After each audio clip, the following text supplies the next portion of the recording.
Sharma. UP Vidhan Parishad चुनाव में 36 में से बीजेपी ने 33 सीटों पर जीत हासिल कर ली है।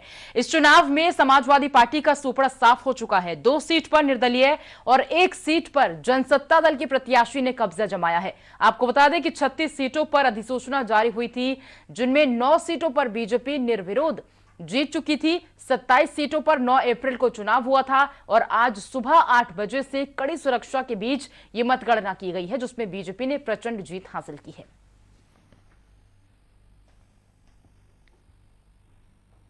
एमएलसी चुनाव में भी विधानसभा चुनाव जैसा ही परिणाम आ रहा है। यहां बाराबंकी से बीजेपी के अंगद कुमार सिंह 1745 वोटों से जीत चुके हैं। उन्होंने एसपी के राजेश यादव को हरा दिया है और राजेश यादव को केवल 527 वोट मिले हैं। तो वहीं जौनपुर में बीजेपी प्रत्याशी ब्रजेश सिंह प्रिंशू ने बाजी मारी है। इधर बहराइच में भी बीजेपी प्रत्याशी प्रज्ञा त्रिपाठी को जीत मिली है। उन्होंने एसपी के अमर यादव को हराया है। देवरिया की बात की जाए तो यहां पर कुशीनगर सीट से बीजेपी के डॉक्टर रतन पाल सिंह जीत गए हैं। उन्होंने एसपी के उम्मीदवार कफील खान को हरा दिया है। सहारनपुर से एमएलसी चुनाव में बीजेपी प्रत्याशी वंदना वर्मा ने बाजी मारी है, लेकिन आजमगढ़ से एमएलसी चुनाव में निर्दलीय प्रत्याशी विक्रांत सिंह ने 2814 मतों से बीजेपी प्रत्याशी अरुणकांत यादव को हराया है। फर्रुखाबाद के इटावा विधान परिषद सीट से बीजेपी प्रत्याशी प्राशुदत्त द्विवेदी 3482 मतों से चुनाव जीत चुके हैं। उन्होंने एसपी प्रत्याशी हरीश यादव को हरा दिया है। बलरामपुर से बीजेपी के अवधेश सिंह जीत चुके हैं, जबकि मेरठ से बीजेपी प्रत्याशी धर्मेंद्र भारद्वाज ने आरएलडी के सुनील रोहटा को हरा दिया है। रायबरेली की बात की जाए तो बीजेपी के दिनेश सिंह ने एसपी से वीरेंद्र शंकर सिंह को मात दे दी है। इधर पश्चिमी यूपी की अगर बात कर रहे हैं तो मुरादाबाद प्रत्याशी सतपाल सैनी ने एसपी के अजय मलिक को हरा दिया है और फतेहपुर से बीजेपी प्रत्याशी बाजी मारी गई है। तो सुल्तानपुर अमेठी विधान परिषद के बीजेपी के शैलेंद्र प्रताप सिंह जीत हासिल की है, लेकिन प्रतापगढ़ के जनसत्ता दल लोकतांत्रिक पार्टी के प्रत्याशी अक्षय प्रताप सिंह विजयी हुए हैं। इसके साथ ही 5वीं बार एमएलसी भी बने हैं। 1106 मतों से वे विजयी हुए हैं, जबकि बीजेपी दूसरे स्थान पर रही है। तो एमएलसी के चुनाव नतीजे आ चुके हैं और ऐसे में 36 में से 33 सीटों पर बीजेपी ने कब्जा जमा लिया है। यूपी में 27 सीटों पर मतगणना जारी है। कुछ जगह से रुझान आ चुके हैं। ज्यादातर जगहों से बीजेपी प्रत्याशी अपने प्रतिद्वंदी से आगे चल रहे हैं। लखनऊ उन्नाव विधान परिषद सीट की बात की जाए तो बीजेपी प्रत्याशी रामचंद्र प्रधान ने समाजवादी पार्टी के प्रत्याशी को हराया है। बीजेपी प्रत्याशी की जीत पर कार्यकर्ताओं में उत्साह देखने लायक है। ढोल नगाड़ों की थाप पर कार्यकर्ता झूमते गाते नजर आ रहे हैं। जय श्री राम के नारे से पूरा कलेक्ट्रेट परिसर गूंज रहा है और इस खुशी के मौके पर सहारा से संवाददाता संजीव कुमार सिंह ने बीजेपी प्रत्याशी रामचंद्र प्रधान से खास बातचीत की है। हमारे साथ एमएलसी रामचंद्र प्रधान जी है। प्रधान जी, सबसे पहले तो आपको ढेर सारी शुभकामनाएं कि जो आपने इस सीट पे जो है कब्जा किया, अपने प्रतिद्वंदी समाजवादी पार्टी के सुनील सिंह को हराया। धन्यवाद। कितनी बड़ी क्या कोई चुनौती आप मानते थे या क्या? नहीं, मैं तो कोई चुनौती नहीं मानता था, बल्कि हमारे कार्यकर्ता, हमारे विधायक और हमारे प्रमुख या जो भी हमारे नेता थे, जो लखनऊ के और उन्नाव के, ये लोग सब चुनौती एक दूसरे जिले से मानते थे। हम सामने वाले प्रतिद्वंदी से कोई चुनौती हमारी नहीं थी। हमारी चुनौती थी, हमारे आपस के लोगों की चुनौती थी। उन्नाव वाले लखनऊ वालों से चुनौती थी, लखनऊ वालों की उन्नाव चुनौती थी, कौन ज़्यादा वोट लेके आएगा। आप अपने प्रतिद्वंदी को अभी तक कितने वोटों से हराए हैं? अब अभी तक मैंने ठीक से देखा नहीं, लेकिन मुझे पता लगा है करीब 3500 के आसपास वोट हमें भारतीय जनता पार्टी को मिला है। बाकी 300 कुछ वोट समाजवादी पार्टी को मिले हैं, बाकी कुछ इनवैलिड हो गए हैं। क्या आपकी प्राथमिकताएं रहेंगी? हमारी प्राथमिकता ऑलरेडी पहले से है और हमारी सरकार जो प्राथमिकता पे काम कर रही है, जो जनहित के कार्य कर रही है, किसानों के, मजदूरों के, गरीबों के हक में जो काम हो रहे हैं, नौजवानों के हक में काम हो रहे हैं, व्यापारियों के हक में काम हो रहे हैं, छात्रों के हित में काम हो रहे हैं, बेरोजगारों के हित में काम हो रहे हैं, वो रूट मैप ऑलरेडी बना हुआ है। उसी रूट को हम लोग और मजबूती से काम उसमें करेंगे, जिसमें लोक कल्याण हो सके। लोक कल्याणकारी योजनाएं हमारी माननीय योगी आदित्यनाथ जी के नेतृत्व में जो सरकार चल रही है, लोक कल्याणकारी योजनाएं उनकी चल रही हैं और आगे होने वाली है।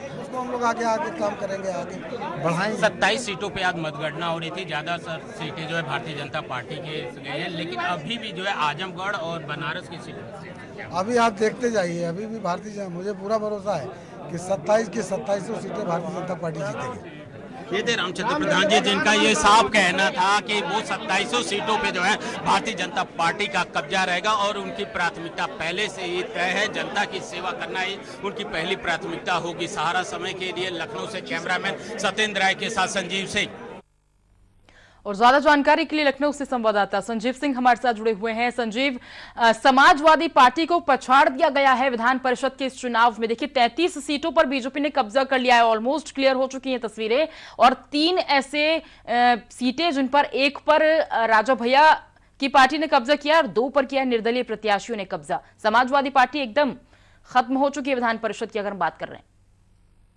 बिल्कुल, आपने सही कहा कि आज जो है 27 सीटों पे मतगणना हो रही थी और इस मतगणना में जो है सभी सीटों पे लगभग ये कहा जा सकता है कि भारतीय जनता पार्टी का कब्जा रहा। लेकिन सबसे अहम ये है कि जिस तरह से अगर वाराणसी और आजमगढ़ की बात की जाए तो यहाँ से जो है निर्दलीय प्रत्याशी जो है वो एमएलसी चुने गए हैं। ये एक भारतीय जनता पार्टी के लिए भी बहुत बड़ी चुनौती भी कह सकते हैं, क्योंकि जिस तरह से वाराणसी जो है भारतीय जनता पार्टी का गढ़ रहा है, अगर वहीं पे आजमगढ़ की बात की जाए तो समाजवादी पार्टी का गढ़ रहा है, यानी कि दोनों ही पार्टी जो है अपने गढ़ बचाने में जो है असफल रहे। तो एक बहुत बड़ी चुनौती जो है भारतीय जनता पार्टी और समाजवादी पार्टी के सामने भी ये है। यहाँ ये जरूर है कि जिस तरह से जो है 36 जो है एमएलसी विधान परिषद की सीटों पे जो है जिनमें से कि 9 पे जो है निर्विरोध जो है भारतीय जनता पार्टी के प्रत्याशी चुने गए थे और 27 मतगणना हुई, यानी कि 33 सीटों पर जो है भारतीय जनता पार्टी का कब्जा हो गया है।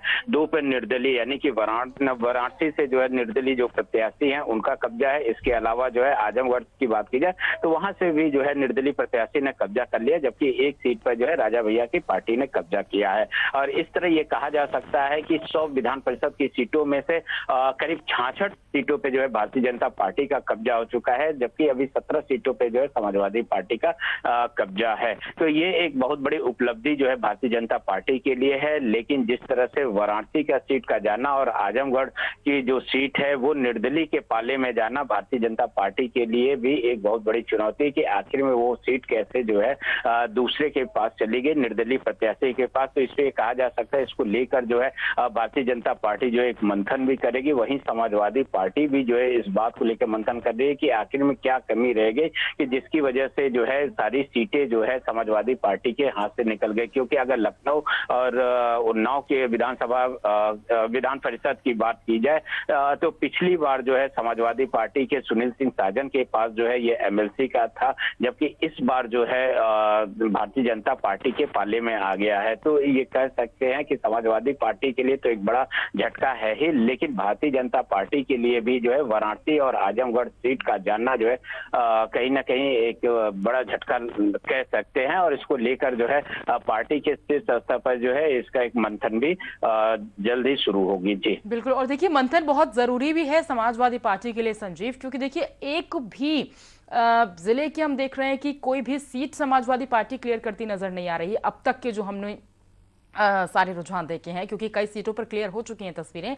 आजमगढ़ जो कि समाजवादी पार्टी का गढ़ माना जाता है, अगर उसमें हम विधान परिषद की सीट उनके हाथों से जाते हुए देख रहे हैं तो ये बड़ी बात हो जाती है अपने आप में, और ये सीट गई है निर्दलीय के पास। बिल्कुल, ये कहा जा सकता है कि आजमगढ़ की सीट का जाना समाजवादी पार्टी के लिए एक बड़ा झटका है, क्योंकि अभी जो हाल में विधानसभा का चुनाव हुआ था वहां की सभी सीटों पे जो है समाजवादी पार्टी का कब्जा था। ऐसे में विधान परिषद की सीट का जाना समाजवादी पार्टी के लिए एक बड़ा झटका है। लेकिन कहीं ना कहीं भारतीय जनता पार्टी के लिए भी ये था कि उस सीट को जीतना था। लेकिन जिस तरह से जो निर्दलीय प्रत्याशी ने जो है उस पर विजय हासिल की है, तो ये कहा जा सकता है कि समाजवादी पार्टी के लिए तो झटका है ही, भारतीय जनता पार्टी के लिए भी है। और इसको लेकर जो है सीधा स्तर पर मंथन भी शुरू होगा। लेकिन जिस तरह से ये कह सकते हैं कि 100 में से 66 सीटों विधान परिषद की सीटों पर जो है अब भारतीय जनता पार्टी का लगभग कब्जा हो चुका है। जी ठीक है, बहुत बहुत शुक्रिया करेंगे संजीव आपका इस पूरी जानकारी को हम तक साझा करने के लिए। सीएम योगी के शहर गोरखपुर में बीजेपी प्रत्याशी सीपी चंद ने एमएलसी चुनाव में जीत हासिल कर ली है। सीपी चंद ने समाजवादी के प्रत्याशी रजनीश यादव को भारी मतों से हराया है। बीजेपी प्रत्याशी की जीत के बाद शहर में कार्यकर्ता और बीजेपी समर्थकों में खुशी की लहर है।